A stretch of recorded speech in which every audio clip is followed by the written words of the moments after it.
All right, welcome back into Writer's Block, brought to you by the U.S. Marine Corps. As you can see, I'm lucky enough to be joined by the Hall of Famer, Brian Dawkins. It's a pleasure to have you here, and your foundation we're going to talk about. It's an incredible organization. Thanks for making time for us. Thank you for having me. I know this is pretty hectic for you. It's pretty hectic for me, but it's a good kind of hectic, isn't it? It is, yeah, and the vibe's kind of. Do you like coming to this? Do you like doing the? Well, this is actually my first time coming to the media row and all those things. Really? Like, I've never come out and done the things that I'm doing because I've never had a chance to talk about some of the stuff that I'm talking about. All right, I want to hit the game, but the foundation is your opportunity to take all that success you've had and make a difference beyond football. Tell us about it and how folks can get involved. Yeah, so it's a Brian Dawkins Foundation is what it's called, Impact Foundation. And so this ball that you're going to be able to bid on is actually the ball that I scored a touchdown against the Texans, when I was blessed to have an interception, sack, TD reception, and fumble recovery, but I actually also forced a fumble, so you're going to get all the true stats of that performance. And this is yours to be bid on, game used, and also this is a helmet that I actually use, and you can see some of the scars still on the helmet. So other people took the brunt of that pain. Yeah, so this is a helmet and a ball, and 100% of these proceeds, once again, will be going towards the Brian Dawkins Impact Foundation, and the premise of that is to bless people mentally, spiritually, and physically with resources, with hope, especially single parents, single moms, and then their children, to be able to help them up out of the situations that they're pushing themselves out of. So there's a lot of other things involved in that, some education when it comes to some of the youth in the communities that I grew up in, of teaching them what it's going to take for them to see outside of their community first, make the right decisions to get there, but also to give them, again, that hope of resources that they may be lacking. I mean, you're making a difference, and last year Hall of Fame speech, very personal, and now you're able to continue that and get personal in the lives of folks who need to make a difference, and that's how you can help as well. All right, so 2004 season, 2005 Super Bowl, you play this guy named Tom Brady. We are many years later. The dude is still here. What's your reaction to Brady not walking around as a former player, an actual competitor in Super Bowl 53? Well, I mean, for him to do what he's doing at the level that he's still doing it, I mean, there's a lot of things that goes into that. And obviously, how he treats his body, the things that he eats, the way that he hydrates himself, like all of those things, the sleep he gets, the rest he gets, his training, all those things allow you to stay at a peak longer, but not just stay, but sometimes even increase, even though you have, age coming against you, or whatever the case may be. And for him to continue to do that at that level also tells you about the organization that he's in. That means that the organization has the ability to, year in, year out, be consistent in their message. Like, he knows ahead of time what they're probably going to go to. He's a coach on the football field. And then he's a guy that, goes out and plays as hard as he can, gives it for his teammates. He's a great leader. So there's a lot of things to respect about the way that Tom is handling himself and what he's doing. I'm just not to say that I like him as a competitor. I get it. Because I don't like him. But at the same time, I really do respect what he's doing. Yeah, and part of what he's accomplished, and it's deja vu over again and again, whether it was the Chiefs last week or the Falcons a couple years ago. You guys back in 2005, end of games, you can feel, even just watching the game, you can feel that your stomach tighten, and he just goes out there and he gets it done. How do the Rams go about trying to create a scenario where Tom Brady can't get the football, where the game isn't so close that Brady goes out and does what he seems to always do? Man, you know what? Like, I'll give you one of the things that I would say about Josh McDaniels' time in Denver is I see the meticulous nature of those times of games. And I'm not saying they got it from Josh. I don't know who got it from where, but all I know is that there's a specific way that they go about doing things during that time, even in practice, the competition and the different challenges that they put upon one another, that when they get to those times in the games, they've done it so many times that your heart rate doesn't even rise. Like, I've done it. We've been there. Muscle memory. It's muscle memory. It's also mental memory as well. Like, I don't need to go to another level. I don't need to do anything more than my job, as they say. A lot of people say that, but not a lot of people practice it and actually go through it. So what happens with the Patriots, I believe, is they stay the same while everybody else changes. They try to do more, or they try to press more, or they get tired or fatigued, and then they make mistakes. And usually the Patriots do not. And so that's been consistent from, I believe, the time that they've won their Super Bowls. And it's cliche, but in that moment, they're just playing football. Yes.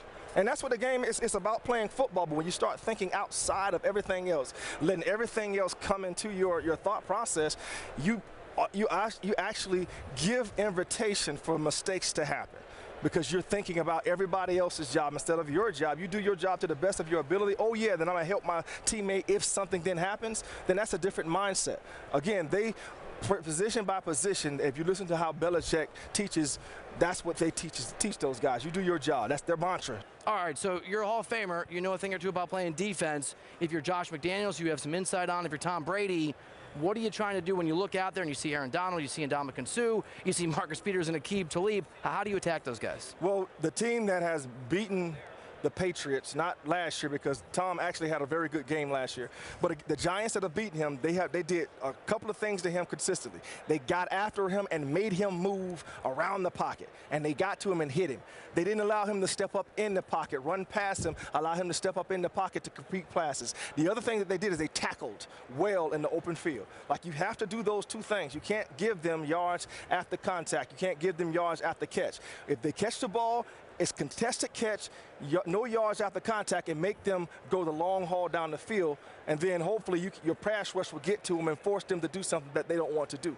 But other than that, man, like, it's going to be a four-quarter game. That's the other thing you have to understand. And you can't change in the last 5 minutes of the game. You have to constantly be who you are. If you're aggressive offensively in the first 3 quarters, you got to continue to be that in the fourth quarter. If you're a defense that gets after the quarterback and tackles well, you can't allow fatigue to get in the way of you doing exactly what you're supposed to do. The way you did it in the first half, you got to do it in the second half against this team in order to beat them. And I want to give guys beyond Tom Brady some credit. Bill Belichick, pretty remarkable at what he does, and we've seen comebacks, we've seen adjustments in game. How confident are you that Sean McVay, we've called him a genius, we put some labels on him, very well respected, he's a young dude. How confident are you that Sean McVay can match or come close to matching Bill Belichick in game, move for move? And that's what you'll see. You'll see what type of motivator that he is. You're hearing some of the things that are coming out of there. You hear him in his press conference as he's a very, very smart, cerebral guy who does a great job of tapping into the mentality of guys to get them to play, to bring the best out of them. But in those tough situations, how do you present? What type of energy are you, presenting to them? I can say one thing, but if my body language and other things are showing panic, guess what it's going to produce to the team, panic. And you don't see that from Belichick. You don't see that from Tom. Even when Tom throws one of his fits, like, he still usually comes back under control to be able to, all right, meticulously guide the team down the field when needed. Teams take over the personality in these moments, you think, of their coach. Yeah, absolutely. Andy Reid, and I'm an Andy Reid fan. I lived in Kansas City a long time. Is he the guy that's to blame for the Chiefs not being able to win that game, or is it just the consequence of who they were playing against? Well, I mean, you can say it's the consequences of who they're playing. I mean, but, at some point, in those moments, when I talk about making mistakes, right? Time management, being able to understand the different times of how to either eat up clock, make the other team use timeouts, but it's not just Andy. You say, well, it's all on Andy. No, if I'm somebody who's lined off sides and it's across the board. Everybody has to do what they've been doing the whole game. Call an aggressive game plan, do your job, and not, have penalties and mistakes. And then you give yourself a chance to be able to beat this team in the fourth quarter. If you don't, then you're going to be on the losing end of things, and you're going to be the other 31 teams. And that's absolutely where you don't want to be if you're in the Super Bowl this year. Hall of Famer's schedule is busy, especially First Radio Row. A lot of folks want to talk to you, so we got to let you run. Just very quick, who do you think wins the football game? Well, from everything that I just said, I believe it's going to be a high-scoring game, like your heart, because maybe want the Rams to win, but at the end of the day, I just look at what the Patriots present. A healthy Patriots team. Gronk is healthy. Edelman is healthy. The running back, they have a dynamic duo. One of them, I think set the record for catches in the NFL game. So, they have so many pieces to be able to go to. And it's a one game. It's not like it's a series that you have to play. So all that being said, I look for the Patriots to pull it out. Brian Dawkins, pleasure visiting with you. The foundation's an incredible opportunity to make a difference. Thank you for being here.